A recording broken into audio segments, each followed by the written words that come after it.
一送上嚟嘅時候咧，我見到佢係咪送錯咗咧？送咗個大份俾我嘅咧？原來唔係嘅，你睇下幾多肉。咁佢哋牛肉咧唔係牛片嚟㗎，係肉碎嚟㗎。嚟到公園嘅中心咧，發現呢度哇桃花仲多，路嘅兩邊都種滿咗桃花啦，而且花冧又大，亦都係好高。呢啲咧，如果真係要賣出去嘅話咧，佢係適合喺啲公司嗰度種嘅。Hello， 各位觀眾，大家早上好啊！我而家所在嘅位置咧係石井啊，我今日會帶大家去石馬桃花公園睇下嘅。話說係咁嘅，因為上星期直播嘅時候咧，有觀眾就提出話不如去石馬桃花公園睇下。咁其實我一路都好想過嚟㗎啦。喺過年前其實已經想過嚟㗎啦。但係考慮到因為有觀眾話過嚟直播，但係好可能投票已經投唔到㗎啦。咁如果過咗正月嘅話，再過嚟好似失色咗啲喎。咁趁住今日元宵佳節，今日係正月15嚇，我哋就過嚟石馬桃花公園呢邊睇下嘅。咁喺入公園之前呢，而家已經差唔多12點啦。我會去隔離一個海鮮酒家嗰度食下嘢。究竟白雲區呢度啲海鮮酒家係咪出品又咁好？會唔會又平又靚呢？我哋食飽嘢再去公園行啦，出發！好，咁我坐低咗呢個餐廳叫傑林幸福漁港啊。咁喺呢度過去石馬桃花公園，如果係步行嘅話，大概15分鐘到啦。如果係揸車嘅話就好快啦，我就唔多講。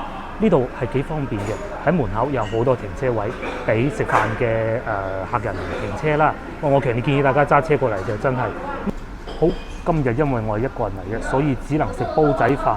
選擇都不少喎。哇，又有臘味啦，又有雞雜，價錢都唔係好貴。聽講最出名係白鴿煲仔飯嘅，不過我對白鴿煲仔飯一般。喺牛肉同埋排骨之間都係牛肉啦。至於青菜方面咧，我就想揀呢個絲瓜白貝湯啊。上湯桑葉上星期食過啦。好啦，就咁定啦。唔記得同大家講下呢度招牌菜咩添？招牌菜就係呢個大盤魚迷你大盤魚套餐，198，3至5人，睇上去都幾好啊。不過我食唔到啦。啱先我喺門口嘅時候咧，爭啲夠12點鐘啊。我睇燈都未開，唔通我又摸門釘咁？然之後一坐低，後邊全部都係人啦，已經坐低咗冇5分鐘。咁好啦，我點咗嘢食啦，我哋等陣再慢慢同大家講。我第一味餸就上咗嚟啦，就呢個白貝絲瓜湯，都唔平喎嚇，33蚊。不過飲咗再講啦。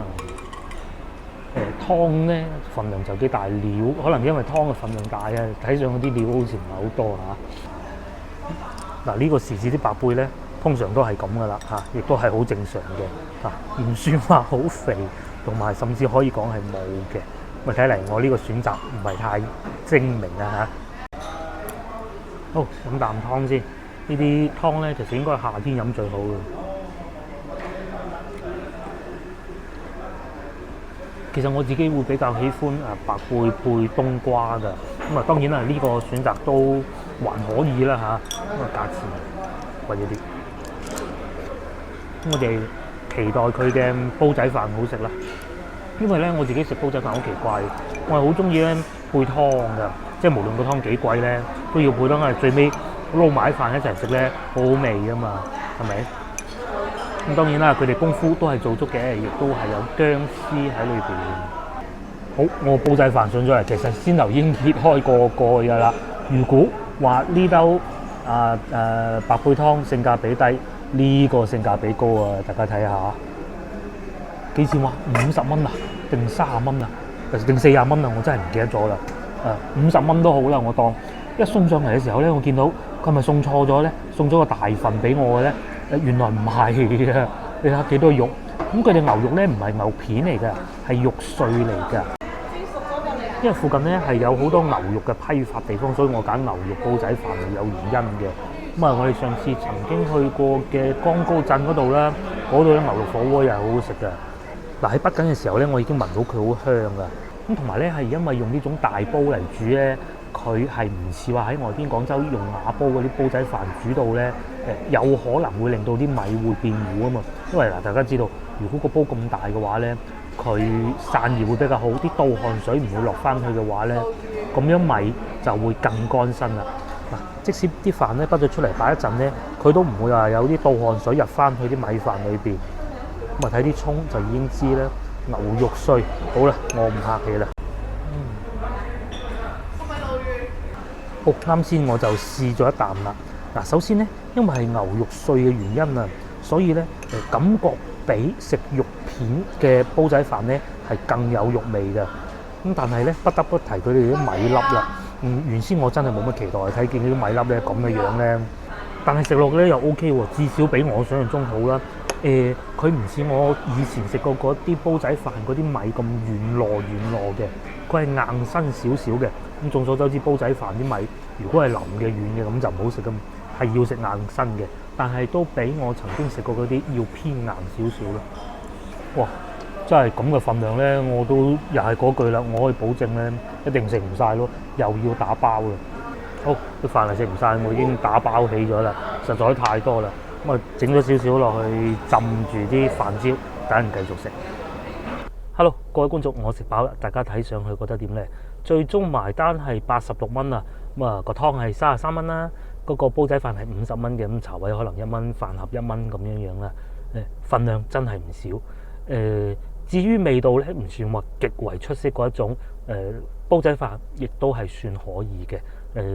中等水平啦味道，但係份量真係好夠，而且佢呢度勝在停車位方便，同埋過去公園近啊嘛。好，咁我廢話少講啦，而家快啲過去公園行下先。好，咁啊，同大家講下嚟呢個地方嘅交通路線，其實都幾複雜嘅。首先呢，你坐地鐵可以去到嘉禾望崗站，喺嘉禾望崗站之後呢，就換乘一部叫做978路嘅公交車，咁去到松苑街北呢個站落車，然之後往北行，就會嚟到我而家所在嘅位置啦。總共用時，如果翻到去珠江新城嘅話，大概需要2個鐘頭嘅。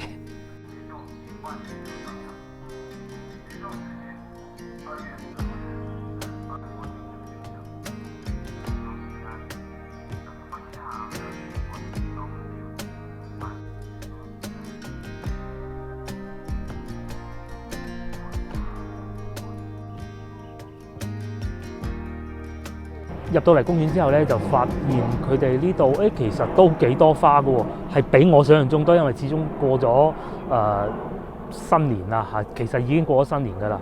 按道理咧，佢哋啲花應該係賣得就賣，但係比我想象中仲要多㗎。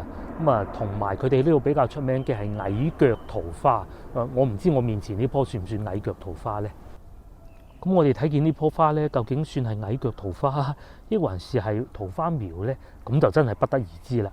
嗱，前邊又有一棵，咁呢啲我估計應該係未長成嘅，但係仲有好多花冧喺度咯。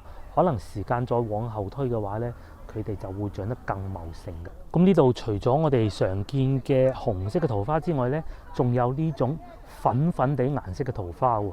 哇，確實咧喺廣州市區係比較少見嘅，因為通常我哋買嘅都係買嗰種比較傳統嘅紅色嘅桃花咯。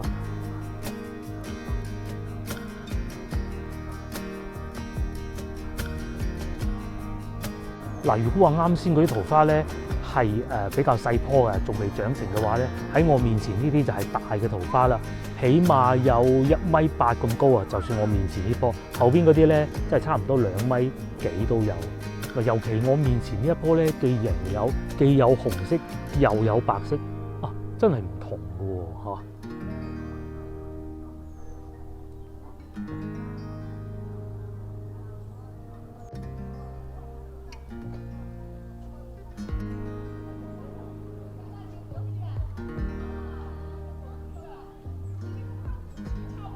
嗱，就好似我面前呢一棵咁，亦都係有紅亦都有白嘅。咁我咧相信佢係可能會經過嫁接嘅原因啊。比如呢個位置啦，係咪呢一株佢就係可能係嫁接上去嘅，又有紅又有白。咁我嚟到呢度之後咧，見到最多嘅遊人都係應該喺廣州市區過嚟嘅退休工人啦嚇。咁佢哋大把時間又唔使湊孫喎，咁咪過嚟呢度行下啦。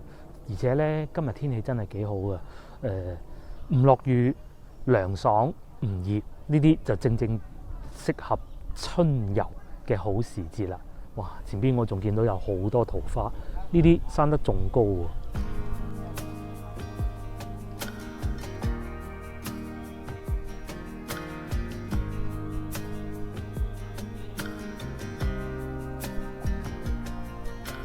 呢啲花冧開得幾靚，比先頭嗰啲仲要好啊！喺入門口嗰度嗰啲，咁啊見到咧前邊似乎更好喎。我哋喺前邊睇下先。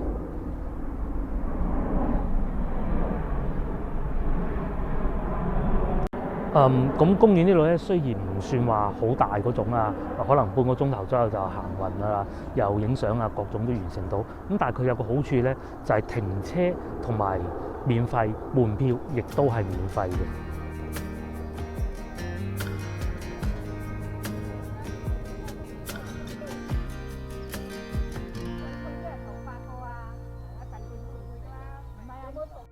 嗱，就係呢度啦！哇，幾多遊人喺度影相。大家要知道啊，今日其實係一個工作日嚟嘅。如果去到星期六日咧，我相信呢度會更加多人。甚至乎，如果翻到去過年前，哇，呢度緊張啊，分分鐘停車都停唔到啊！呢啲會唔會就係佢哋石馬呢度咧最出名嘅矮腳桃花咧？即係可惜啊，佢哋公園咧始終因為係冇收費嘅，咁啊所以咧佢哋唔會標示喺度寫住呢個係咩桃花咯，我只能靠我自己去猜測啦。但係咧嗱，大家睇見啊，呢度呢棵花咧，佢嗰啲花冧係好密㗎。如果擺一棵喺屋企咁樣掛埋喺燈籠喺上邊過年，咁咪幾好咯。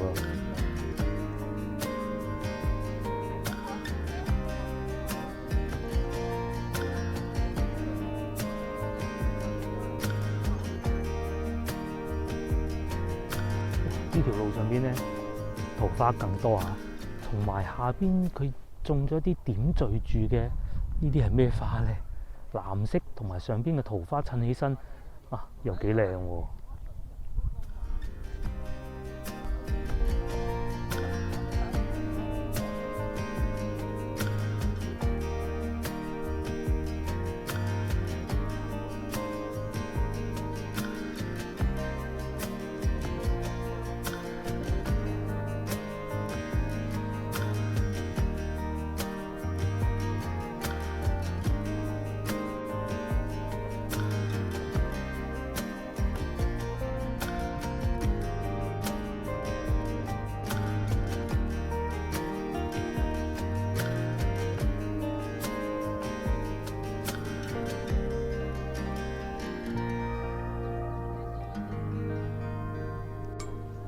咁公園呢度咧就並不算太大啦。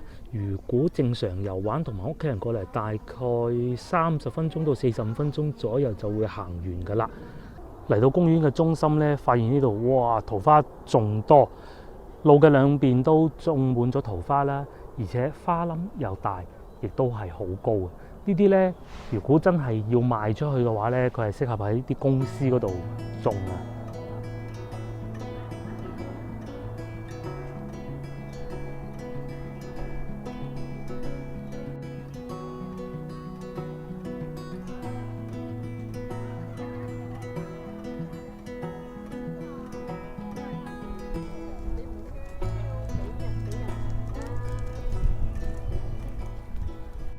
哇！行到嚟呢度咧，哇！真係好似一片花海咁啊！嗱，前方橋下邊就種咗好多黃色嘅菊花啦、小菊花啦。咁喺面前咧就係桃花。因為如果你桃花咧全部都係紅色嘅話咧，影相其實係過於單調，冇乜層次感嘅。嚟到呢個位置，我覺得係影相最好嘅，有黃色啦，又有紅色嘅桃花啦。如果呢度有埋白色嘅嗰種桃花，咁就更妙啦！你睇下前邊幾多人喺度影相，影得幾開心。